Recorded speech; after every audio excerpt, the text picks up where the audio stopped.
బంగాళాఖాతంలో వాయుగుండం కారణంగా రెండు తెలుగు రాష్ట్రాలను భారీ వర్షాలు కురుస్తాయంటూ వాతావరణ శాఖ హెచ్చరించింది. అయితే విశాఖలో పరిస్థితి మరింత దారుణంగా ఉన్నట్లుగా తెలుస్తోంది. విశాఖలో ఉన్నటువంటి ప్రస్తుత పరిస్థితి హుదూద్ని తలపిస్తోంది అంటున్నారు. 40 నుంచి 50 కిలోమీటర్ల వేగంతో ఈదురుగాలులు వీస్తున్నాయి. అలాగే తీరం వైపు అలలు చాలా పెద్ద ఎత్తున ఎగిసిపడుతున్నాయి. గతంలో హుదూద్ సమయంలో ఎలాంటి వాతావరణం అయితే ఉందో ఇప్పుడు మళ్ళీ అలాంటి పరిస్థితులే కనిపిస్తున్నాయి అంటున్నారు. విపరీతమైనటువంటి గాలులు, మరోవైపు తీరానికి ఎగసిపడుతున్నటువంటి అలలు, భారీ వర్ష సూచనలతో విశాఖ వాసులు వణికిపోతున్న పరిస్థితి కనిపిస్తోంది.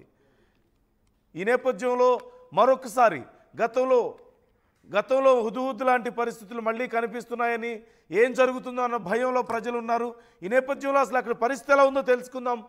ఎందుకు ఇంత భయపడాల్సిన పరిస్థితి అవుతుంది? వర్షాలు మనం రెగ్యులర్గా చూస్తున్నాం, కానీ ఇప్పుడు ఉన్నటువంటి పరిస్థితులు మాత్రం కొంత భిన్నంగా ఉన్నట్లు కనిపిస్తోంది.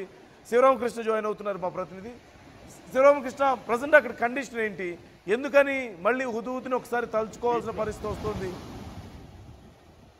నందు, ఈ రోజు ఉదయం అయితే ఈ పశ్చిమ మధ్య బంగాళాఖాతంలో ఏర్పడిన తీవ్ర అల్పపీడన ప్రభావం బుధవారం నిన్నటి నుంచి వాయుగుండంగా అయితే పలబడింది. అయితే ప్రధానంగా ఈ రోజు 10-10:30 ప్రాంతంలో అయితే హుదూద్ని తలపించే విధంగా అయితే మొత్తం ఈదురుగాలు 40 నుంచి 50 కిలోమీటర్ల వేగంగా అయితే ఈ ఈదురుగాలు అయితే విస్తారంగా వీచే ఒక అరగంట సేపు మొత్తం భయాందోళన అయితే కురిపించింది. మళ్ళీ హుదూద్ని తలపించే విధంగా అయితే మొత్తం కొబ్బరి చెట్లు ఈ పక్క నుంచి ఆ పక్కకు మొత్తం గాలికి ఊగిపోయే పరిస్థితి అయితే ఏర్పడింది. అయితే ప్రస్తుతానికైతే మనకి 12:33 నిమిషాలు అయితే ప్రస్తుతానికైతే వాతావరణం అయితే నార్మల్గా అయితే ఉంది. అయితే వర్షం ఎప్పుడు పడే అవకాశం అయితే ఉంది. మొత్తం మేఘావృతం అయితే ఉంది.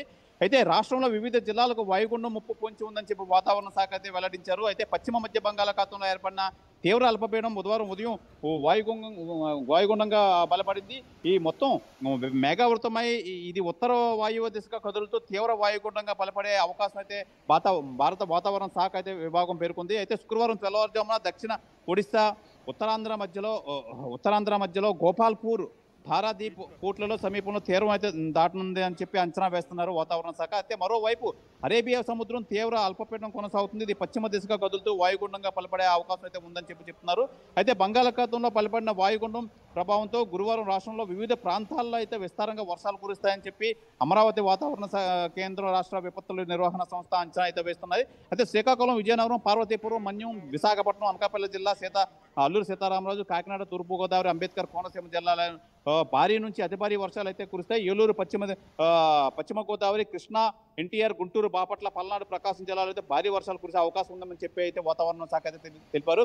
అయితే ప్రస్తుతం నందు ఈ వాతావరణం పరిస్థితి చూస్తే మటుకు నిజంగా ఇది చాలా తీవ్ర రూపం దాల్చే విధంగా అయితే ఉంది. మొత్తం అంతా ఒక అరగంట అయితే మొత్తం భయాందోళన అయితే గురి చేస్తుంది విశాఖవాసులను. మొత్తం ఎదురుగాలతో హుదూద్ ఏ విధంగా అయితే గాలిలో అయితే వీచి ఆ విధంగా అయితే వీచింది. అయితే ప్రస్తుతానికి అయితే మనకి అంత తీవ్రత లేకపోయినా సరే గాలిలో ఒక మోస్తారకు అయితే ఉంది. మొత్తం అంతా మేఘావృతం అయితే ఉంది. ఈ వర్షం అయితే మటుకు మళ్ళీ కురిసే అవకాశం అయితే కనిపిస్తుంది విశాఖపట్నంలో.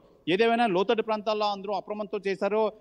రెవెన్యూ శాఖ, కలెక్టరేట్లో అయితే మటుకు కంట్రోల్ రూమ్ అన్ని ఏర్పాటు చేయడానికి సంసిద్ధంగా ఉన్నారు. అయితే డిజాస్టర్ మేనేజ్మెంట్ హోంశాఖ మంత్రి అనితే మొత్తం అధికారులందరికీ ఆదేశాలు ఇచ్చారు. ఈ వాతావరణ మార్పుల నేపథ్యంలో మొత్తం అందరూ అప్రమత్తంగా ఉండాలి. లోతట్టు ప్రాంతాల్లో ఉన్న వాళ్ళందరినీ సురక్షిత ప్రాంతాలకైతే తరలించాలని చెప్పి అధికారులకైతే సూచన చేశారు. అధికారులంతా అప్రమత్తంగా అయితే ఉన్నారు. మొత్తానికైతే వాతావరణం అయితే మటుకి ఏ నిమిషాన్ని వర్షం ఏ విధంగా పడుతుందని చెప్పి అంతా విశాఖ వాసులు అయితే భయాందోళనలో ఉన్నారు. నందు, అయితే అంటే వాయుగుండం కారణంగా ఇప్పటికే తీర ప్రాంతంలో ఉన్న వాళ్ళందరూ జాగ్రత్తగా ఉండాలంటూ వాతావరణ శాఖ హెచ్చరికలు జారీ చేస్తుంది.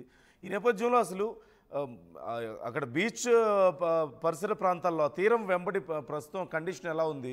మత్స్యకారులకు ఎలాంటి అలర్ట్స్ జారీ చేస్తున్నారు? 3వ నంబర్ హెచ్చరిక జారీ చేశారంటూ కూడా తెలుస్తోంది కదా? నందు, 3వ నంబర్ ప్రమాద హెచ్చరిక అయితే జారీ చేశారు. అయితే తీవ్రంగా ఈ అలలు అయితే ఉవ్వెత్తున ఎగిసిపడుతున్నాయి. ఈ నేపథ్యంలో అయితే మనకి థ్రెట్ మొత్తం అంతా కనిపిస్తుంది. ఎట్టి పరిస్థితుల్లోనే మత్స్యకారులు అయితే ఈ వాతావరణానికి అనుకూలంగా అసలు లోపలికి వెళ్ళే పరిస్థితి అయితే వేటకు వెళ్ళొద్దని చెప్పి అధికారులు అయితే సూచించారు. అయితే దీని థ్రెట్ మొత్తం అంతా విశాఖ సముద్రం అంతా అల్లకొల్లోలంగా మారి మొత్తం ఏ నిమిషానికి మళ్ళీ వర్షం ఏ విధంగా పడుతుందో, ఏ ఈదురుగాలుల ప్రభావం మళ్ళీ తీవ్ర రూపం దాలుస్తుందని చెప్పినట్టుగా ఇక్కడైతే వాతావరణం అయితే ఉంది. ఏదైనా అధికారులు అయితే మట్టికి మొత్తం అంతగా సంసిద్ధంగా ఉన్నాం. ఎట్టి పరిస్థితుల్లో ఏ పరిస్థితుల్లో ఏ విపత్తి వచ్చినా మేము ఎదుర్కోవడానికి సంసిద్ధంగా ఉన్నామని చెప్పి రెవెన్యూ అధికారులు కానీ, డిజాస్టర్ మేనేజ్మెంట్ అధికారులు కానీ మొత్తం అంతా సంసిద్ధంగా ఉన్నారని చెప్పి అయితే తెలియజేస్తున్నారు. నందు, right. Thanks for the details Sivaramakrishna. మొత్తం మీద వైజాగ్లో ప్రస్తుతం పరిస్థితి చాలా భయంకరంగా ఉంది అంటూ చాలామంది ప్రజలు చెప్తున్నారు.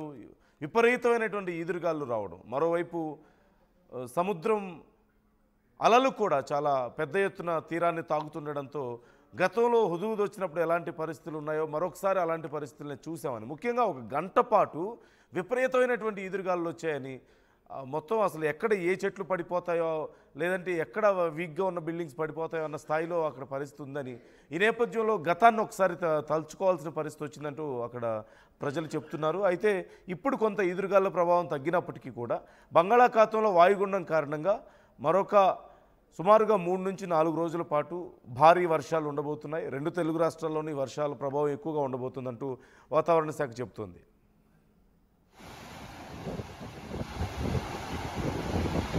పిల్ల అవ్వలేదు కాబట్టి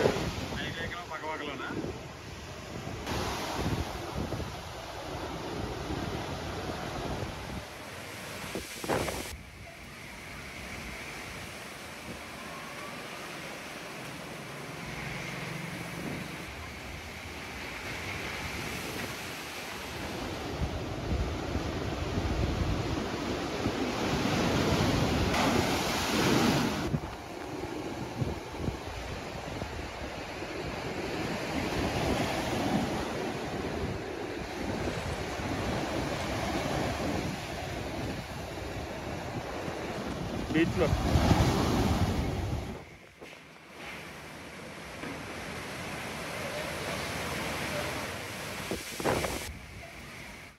అందరికీ దసరా శుభాకాంక్షలు.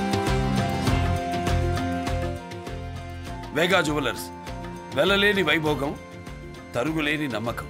ఆంధ్రప్రదేశ్, తెలంగాణ, USA.